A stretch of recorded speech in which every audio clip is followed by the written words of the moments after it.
It always hits at night, doesn't it? That strange heaviness you can't explain. Not pain, not exactly. More like a silence that knows too much. If this is you, just sit with me for a second. Because as Zive, letting go her inevitable descent into regret, isn't some motivational phrase you slap on a screen. It's what you've been wrestling with quietly. The part you don't show anyone.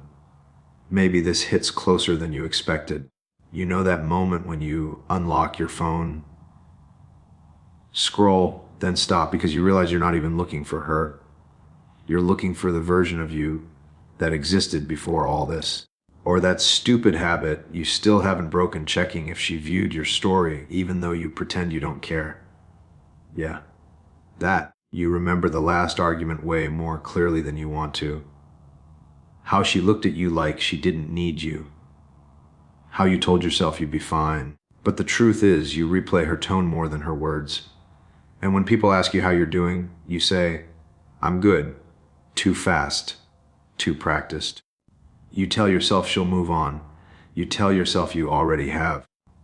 But some nights, when the room feels too quiet and your chest feels too full, you wonder if letting go was supposed to feel this hollow.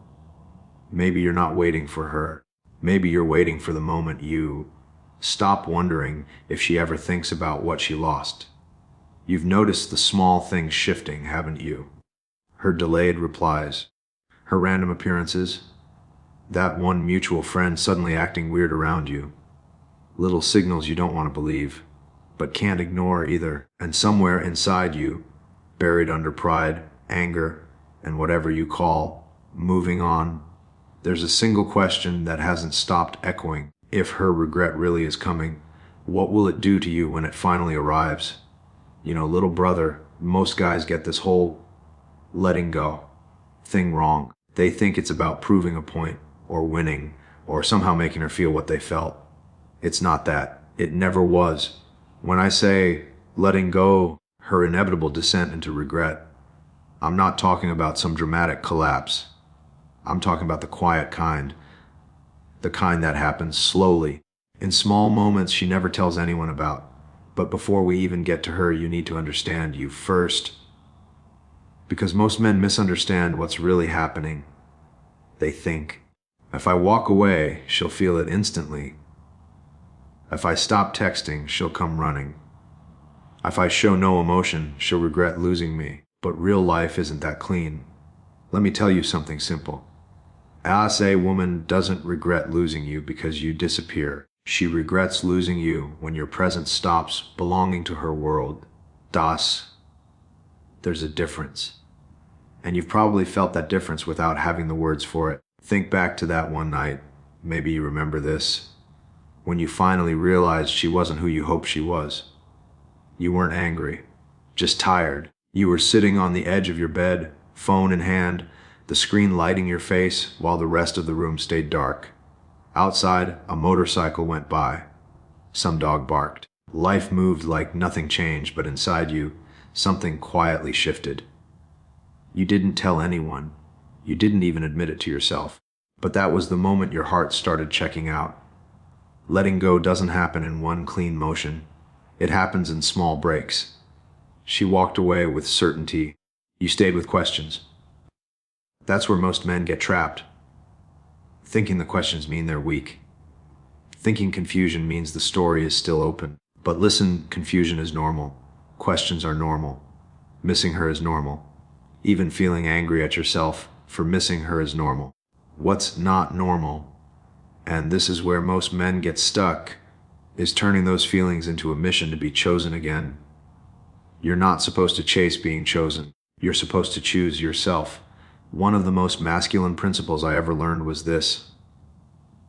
A man doesn't anchor himself in who stays. He anchors himself in who he becomes when people leave. That one takes time to sink in.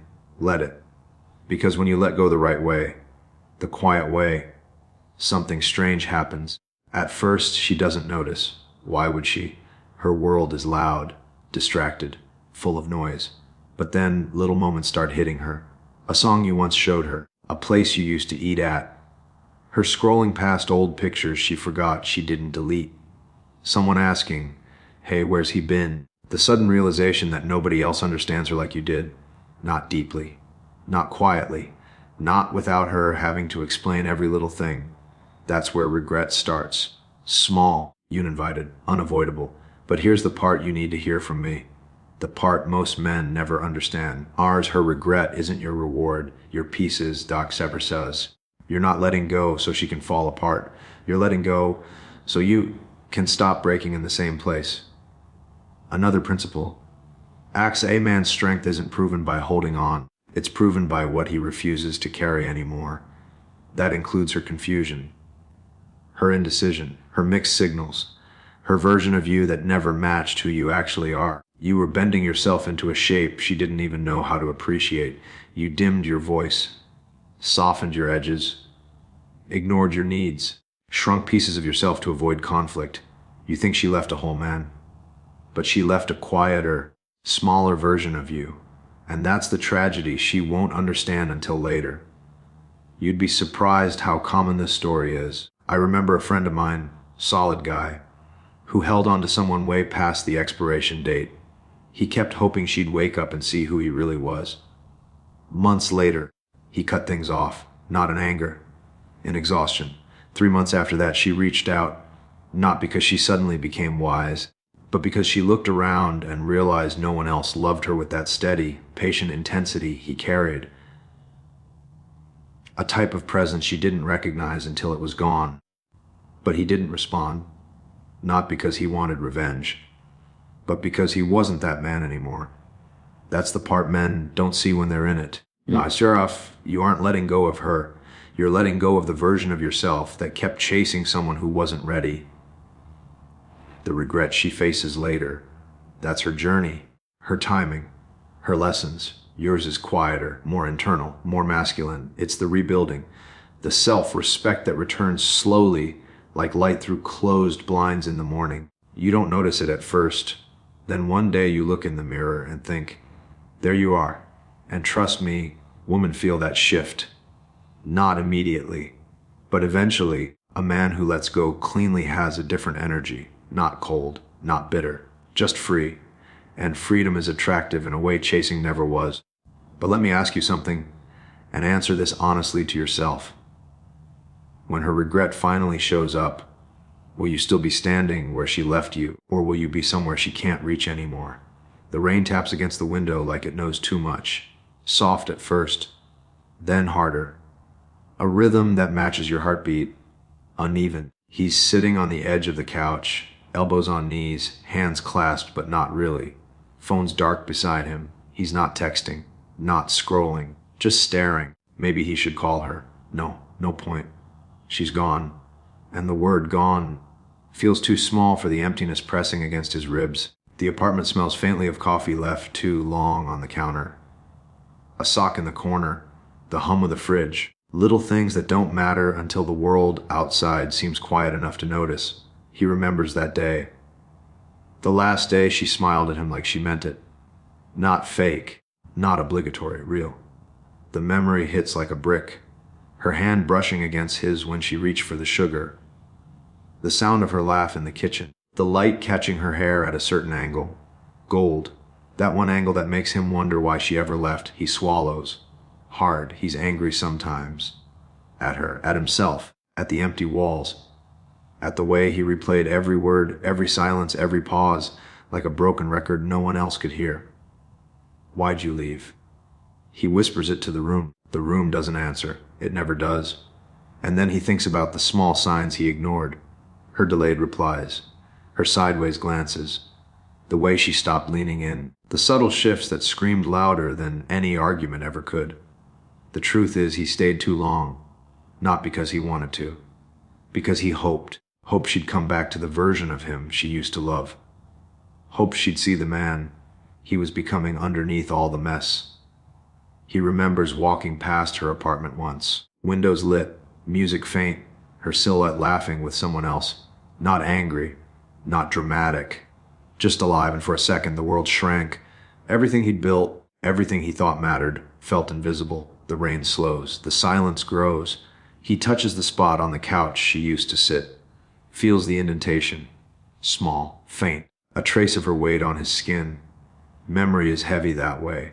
He closes his eyes, sees her face, sees all the small betrayals that weren't really betrayals, the way she faded before she left, the way he ignored it because love makes you blind to fading.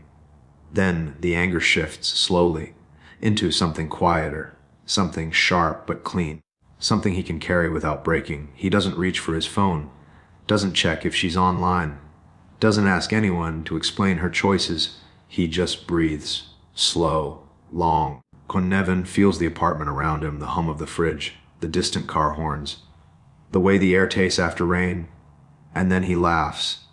A short, bitter laugh, because he realizes something she'll regret this. Not immediately, not in a way that ruins him, but she will.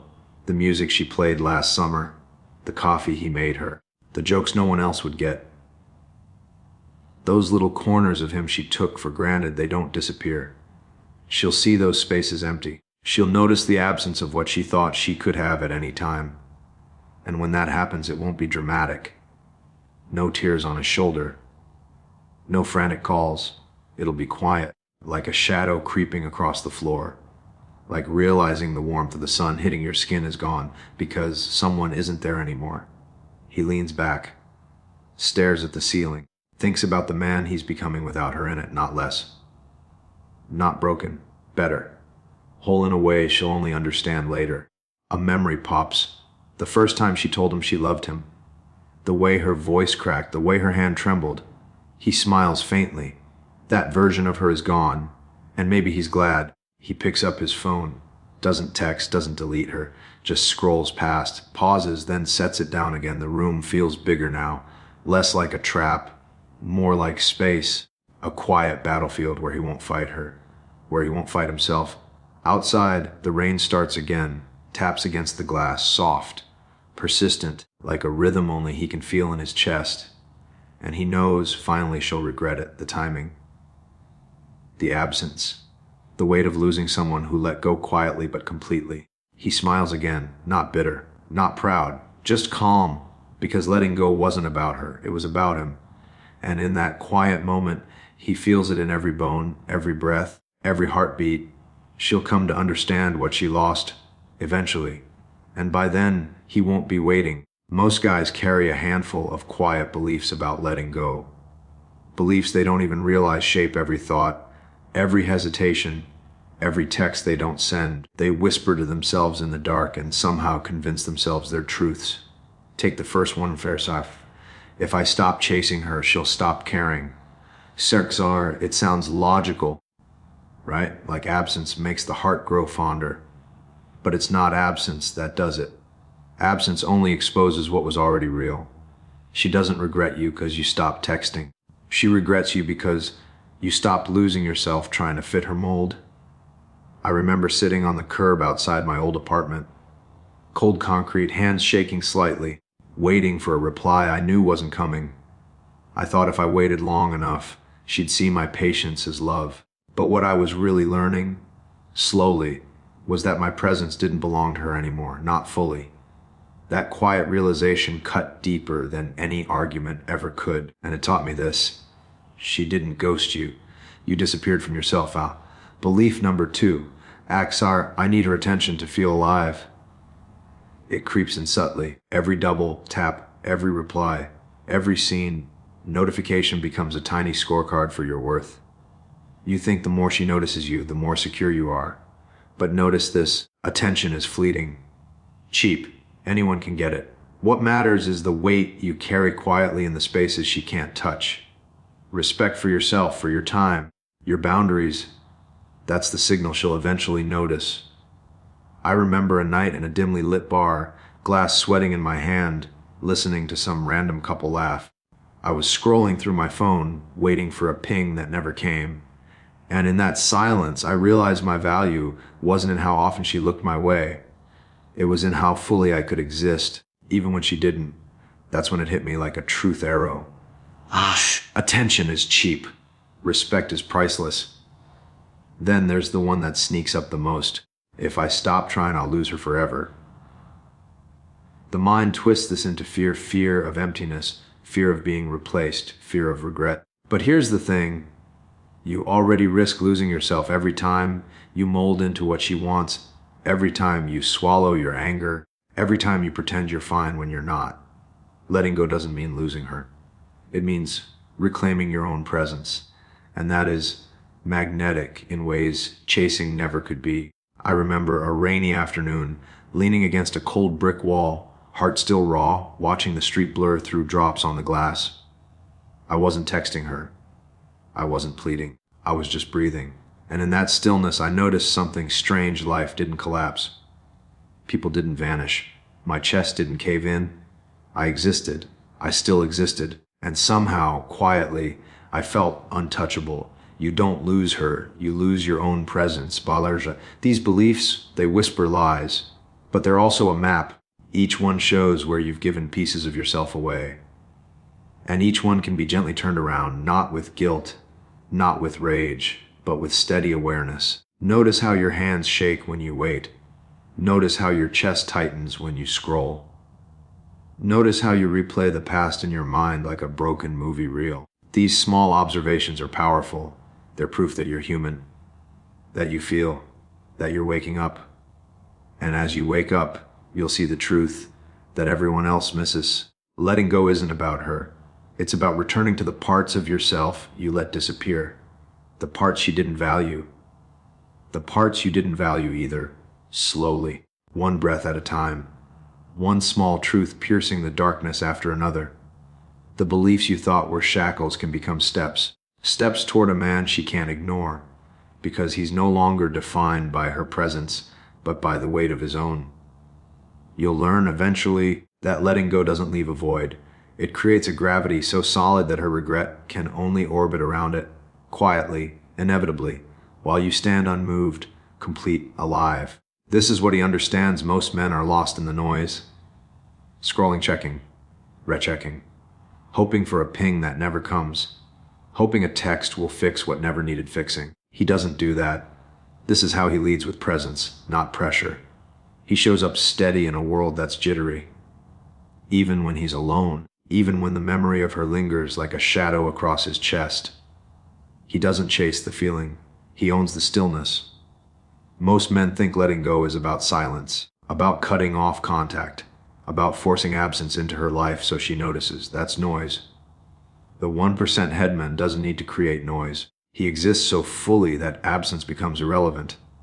He remembers the night she didn't reply, the one where he stared at his phone, warm coffee going cold in the cup, rain tapping lightly on the window. He could have panicked. He could have typed 10 messages, deleted them, typed them again. He could have tried to remind her of him, but he didn't. He just sat there, listened to the rain, felt his own pulse, breathed, recognized that patience isn't passive, it's strength. He knows clarity isn't a thought, it's a muscle. It's the ability to see the truth without adding stories. She's gone in the way she's gone. She's processing, or maybe she's not. That's not his concern anymore. His concern is his own path, his own growth, his own presence. This is what he understands. Energy matters more than words.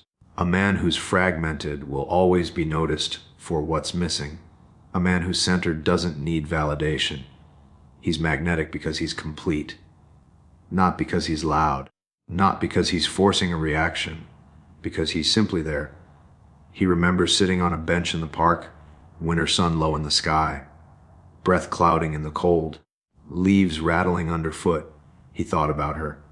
He thought about every slight, every missed word, every silence that felt like a cut. He thought about the small tug in his chest that made him want to reach for the phone, and then he didn't. He let it be. He let himself be.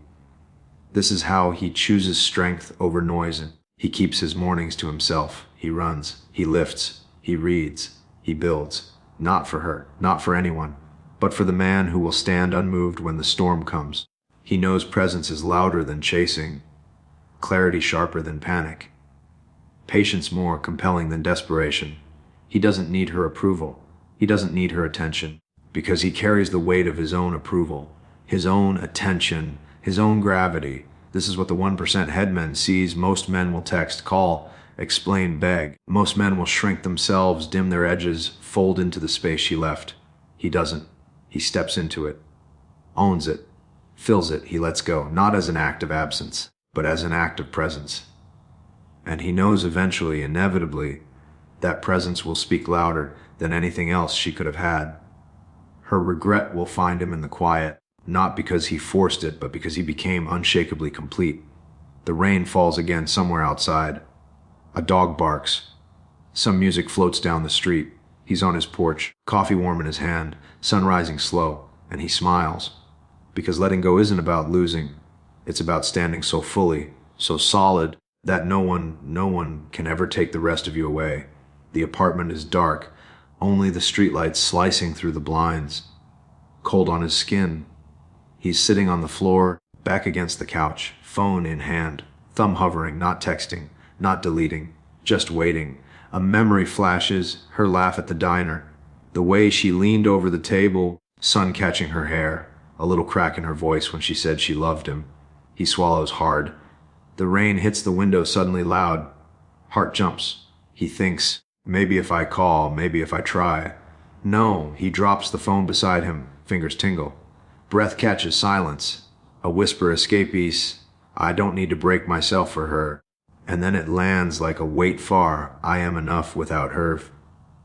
Images flicker, nights of waiting, mornings pretending to be fine, the ache in the chest that wouldn't leave. All of it folding into one quiet truth. He rises slowly, feet on cold floor, hands running over the couch where she used to sit. He feels the space, empty, yes, but his.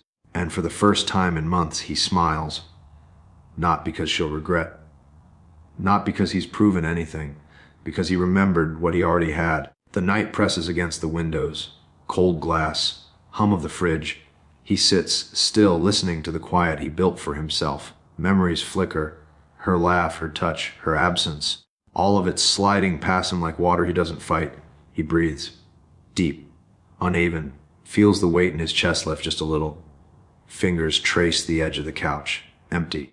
Perfect. Her regret will come. Not with fire. Not with screams. Just a slow, inevitable ache she can't undo. And he won't be waiting. He is already gone.